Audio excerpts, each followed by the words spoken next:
first question. So, one thing we get asked again and again, and we try and show in the other sessions is like, what are the use cases? What can I actually do with AI? So I want to throw that to you first, Matt, because we've seen some of the things you're building. Like, where are you seeing like benefit from AI in your work? What kind of things have you implemented? And maybe like, where have you seen it not work as well, if there's any of those areas? Yeah, yeah, and thanks for this question. I mean, this is something, we're living every single day, right? So, I would say at the beginning of the year, it was a lot of, how do we streamline and operationalize some of the tools we have to get like job specs built quicker, intake forms, those combos happen, and synthesize that stuff much faster. So those are low lift things to offload off the recruiter's plate.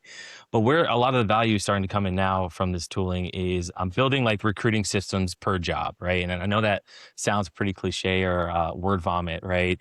But like we've been doing this to some extent. If you build a scorecard for a specific job and a really well written job description for a job, you're halfway there.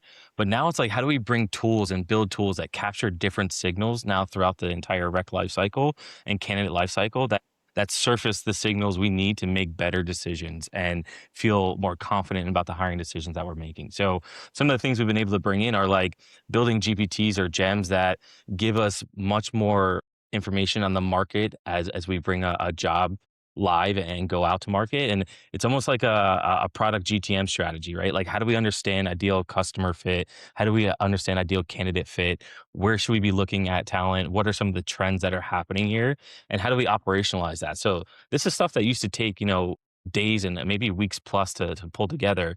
You can build a GPT and Gem to do this pretty quickly and have something worthy to bring to a hiring manager in less than a day, right? And that changes the entire conversation and viewpoint of what we're doing in recruiting. So we're not just job fillers. Now we're coming with a point of view on what the market's doing, what are the trends around this, where do we win, where do we lose with this talent, and that influences how we go out and talk to people and we bring people through the process. At the same time, like we're designing process at the job level, and I'm not just talking like, hey, for software engineers, we do hiring manager screen, recruiter screen, tech assessment panel offer.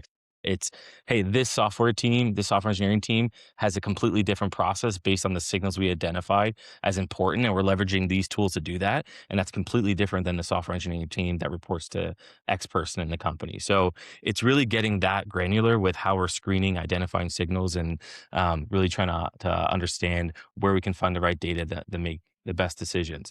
Now that comes with the some responsibility too, right? Like as we build new systems and new tools and leverage these things, there's more data. So then we're on the hook now. We're all rec ops people, right? Like, what's the data integrity and data fidelity of what we're learning and bringing in, capturing with these tools? Is it auditable? Or do you feel good and are you confident in the decisions you're making based on the info you get? You're on the hook for this as a recruiter now, right? So you need to be very conscious of how you're leveraging these tools and what you're putting into them.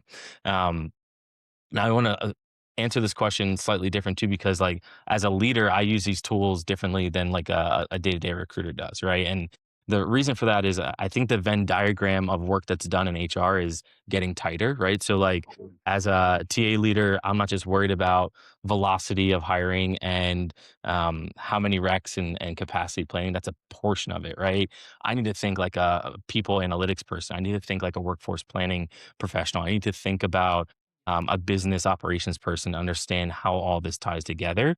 So, I've been building tools that give me this data or these insights much easier and much cleaner, much faster. And selfishly, it's doing product demos with companies that you find interesting and then going to see if you can build it on your own or take the things that you like out of it. So it's super interesting, but there's a lot of capabilities out there.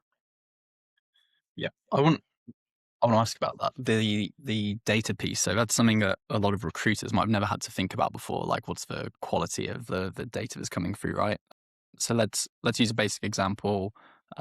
Salary information, right? You build a gem or a custom GPT which finds you salary information. Like, how do we then validate that data coming through is good? Like, do you have a process or any advice there? Yeah, I mean, part of it is also testing the market, right? So as you're talking to candidates and understanding what's real and what's not, I'm fortunate enough where I work at a mid-sized, late-stage startup where we have some mature processes and teams that exist. So I have a really great comp partner. I can go and say, "Hey, this is what we're hearing. This is what we found through our research. Does this match what you're seeing?" I can go talk to my investment partners that are involved with our company and validate some of this data. So I think my answer on that, Joe, is like you can't take anything as Bible that comes out of these tools, right? You still need to test it, validate it, and understand if what you're seeing and hearing is actually the reality of what's happening. Awesome.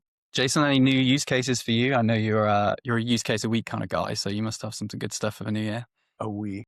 One of the things I would say that Matt kind of keyed on in the first half of your answer was what I would I would camp it as like hyper personalization, right? Like you're talking about like there's processes for like individualized hiring teams. One of the things that we've had a lot of luck with at Natera is being incredibly pers- pers- really focused on like the actual talent pools, but like creating tools that specifically look at a really small competitor set of candidates as opposed to like, the entirety of LinkedIn or something like that. And then when you're dealing with a much smaller data set, you can throw like sentiment level analysis at it. Like you can train a system that said GPT, like in Matt's example or something like that. That's like, here's what makes a really good chainsaw juggler. Go look at everyone that works with this circus and find me the best chainsaw juggler. Whereas like with LinkedIn, it's a long times it's like keyword search or you're beholden to like their opinions on how they tagged things. So that's been really good for us. And then secondly, I I love what you said about like the data fidelity piece. And I would like double click on the idea that like we all know the whole adage like data in, data out. Like it's more than ever it matters.